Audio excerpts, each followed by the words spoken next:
Assalamualaikum warahmatullahi wabarakatuh. Semoga Allah senantiasa merahmati kita semuanya. Masih bersama dengan saya, Nyi Kliwon di 5 Menit Merinding. Langsung saja, ini dia ceritanya.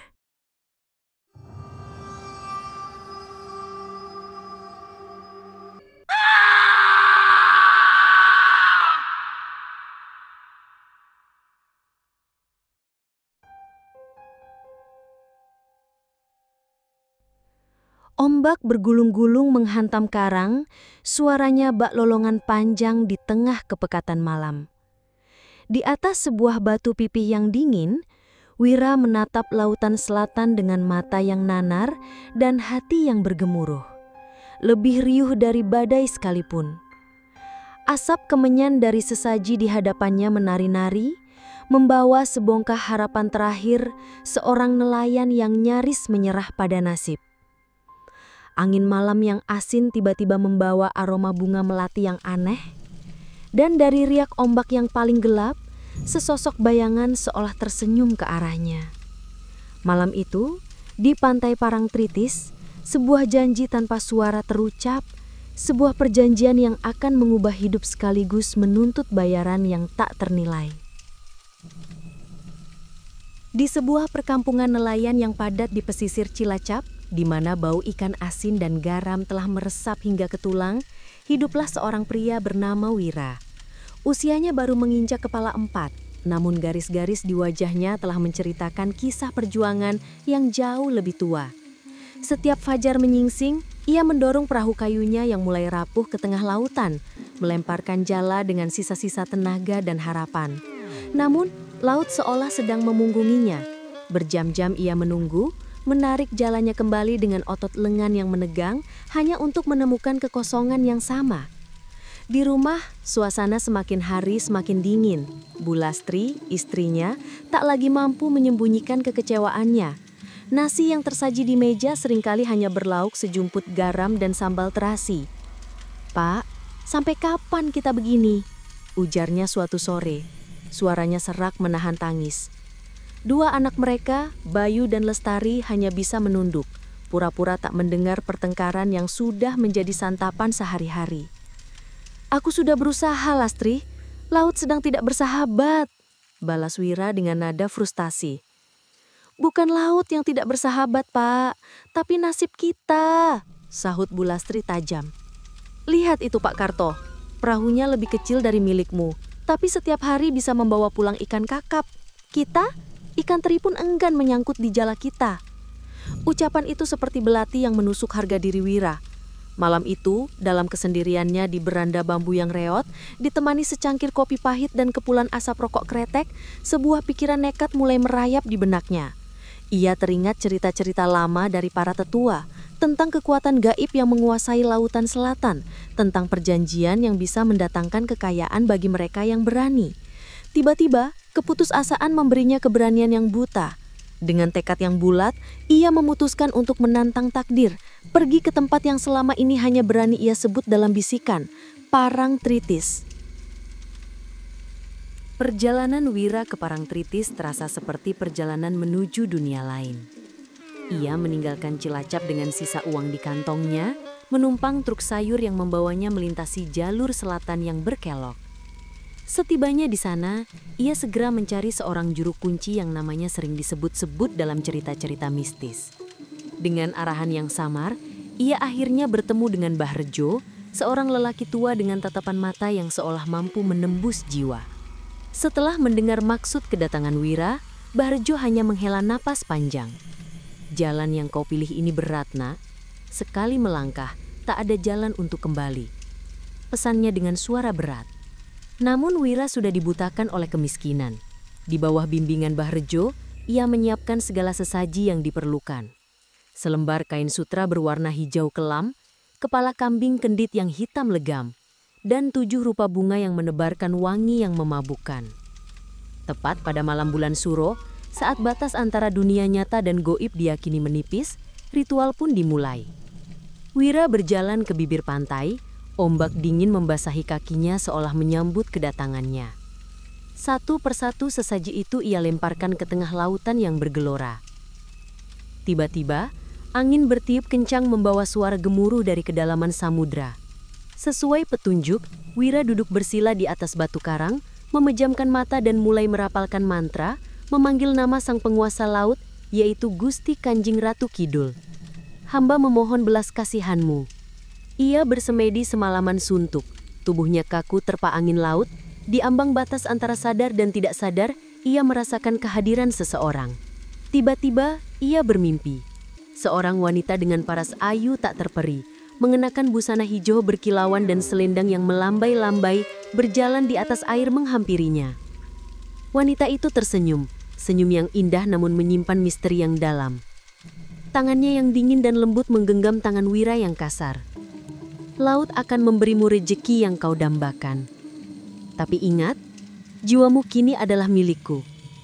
Wira tersentak bangun. Fajar telah merekah di ufuk timur, namun sisa-sisa mimpi itu terasa begitu nyata. Aroma melati yang semerbak masih tertinggal di udara.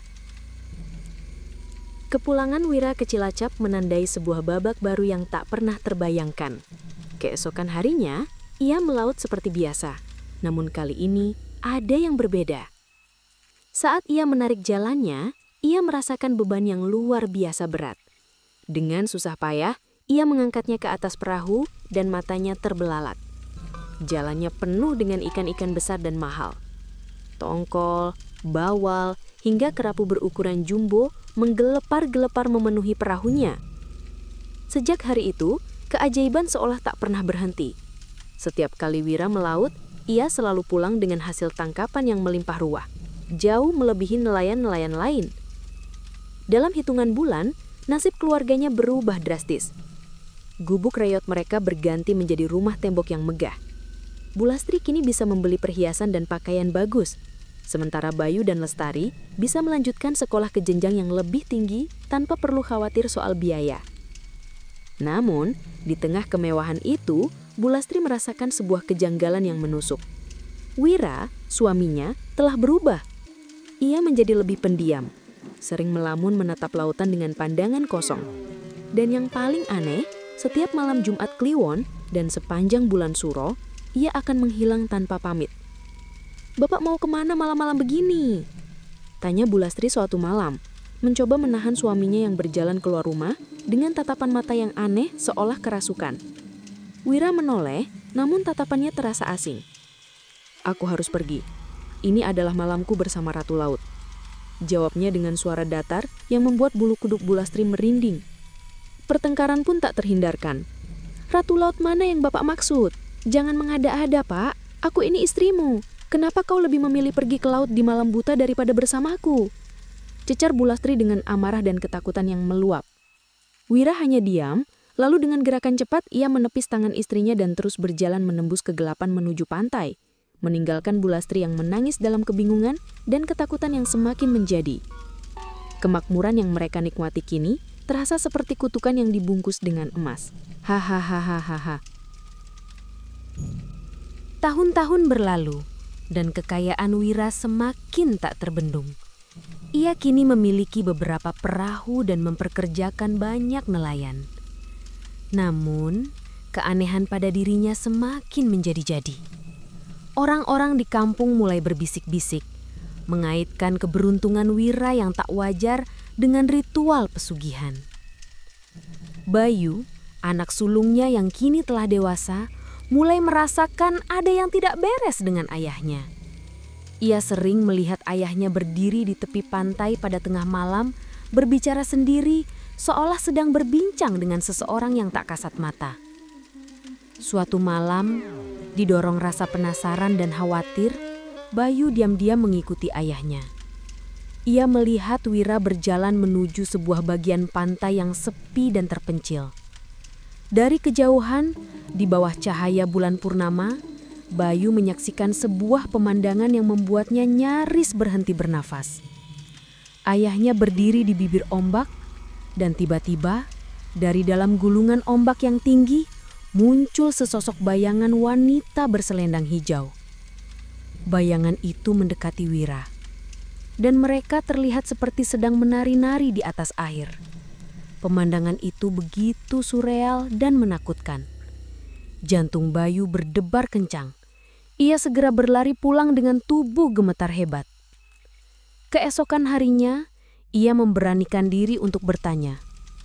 "Pak, semalam aku melihat Bapak di pantai. Bapak bersama siapa?"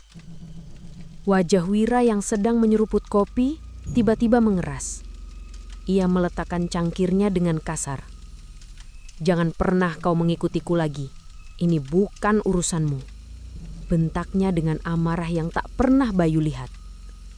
Sejak saat itu, hubungan ayah dan anak itu merenggang. Wira menjadi semakin tertutup, sementara Bayu dan Bulastri hidup dalam kecemasan, merasa seperti tinggal bersama orang asing di rumah mereka sendiri. Mereka tahu ada harga yang harus dibayar untuk semua kemewahan ini. Namun mereka tak pernah menyangka betapa mengerikan harga tersebut. Malam itu adalah malam Jumat Kliwon di bulan Suro. Angin bertiup lebih kencang dari biasanya, dan suara ombak terdengar seperti raungan binatang buas yang terluka. Langit gelap pekat tanpa satu pun bintang. Meskipun cuaca sangat buruk dan semua nelayan lain memutuskan untuk tidak melaut, Wira tetap bersikeras pergi. "Pak, jangan pergi. Lihat, badai akan datang." Bulastri memohon sambil memegangi lengan suaminya. Wira menatap istrinya dengan pandangan yang dingin dan kosong. "Aku harus pergi. Dia sudah menungguku," ujarnya, lalu melepaskan pegangan istrinya dan berjalan menuju perahunya, seolah tak peduli pada amukan alam. Itu adalah kali terakhir keluarga melihatnya. Keesokan paginya, badai telah reda. Namun Wira tidak kunjung kembali. Cemas, Bayu dan para nelayan lain segera melakukan pencarian. Tak butuh lama, mereka menemukan perahu Wira terdampar di sebuah pantai karang yang terpencil, tak jauh dari tempat Bayu pernah memergokinya. Kuan yang terpencil, tak jauh dari tempat Bayu pernah memergokinya yang memelaut di tengah malam. Perahunya rusak parah, jalannya robek tersangkut di karang. Namun, Wira tidak ada di sana. Pencarian dilakukan selama berhari-hari, menyisir setiap jengkal lautan dan pantai. Namun jasad Wira tak pernah ditemukan. Ia lenyap begitu saja, seolah ditelan oleh samudra lautan. Di tengah isak tangis Bulastri dan kesedihan anak-anaknya, para tetua kampung hanya bisa menggelengkan kepala. Mereka tahu persis apa yang telah terjadi. Wira tidak hilang, ia tidak tenggelam. Ia telah dijemput. Ia telah membayar lunas janjinya dengan sang ratu laut, menjadi pengganti tumbal, abadi dalam pelukan gaib penguasa lautan selatan. Kemakmuran yang ia tinggalkan kini terasa hampa, menjadi saksi bisu dari sebuah kisah tragis tentang seorang nelayan yang terikat janji dengan Nyai Roro Kidul. Bersama saya, Nyi Kliwon. Sampai jumpa di episode Mencekam selanjutnya. Jangan lupa subscribe, like, and share. Terima kasih. Wassalamualaikum warahmatullahi wabarakatuh.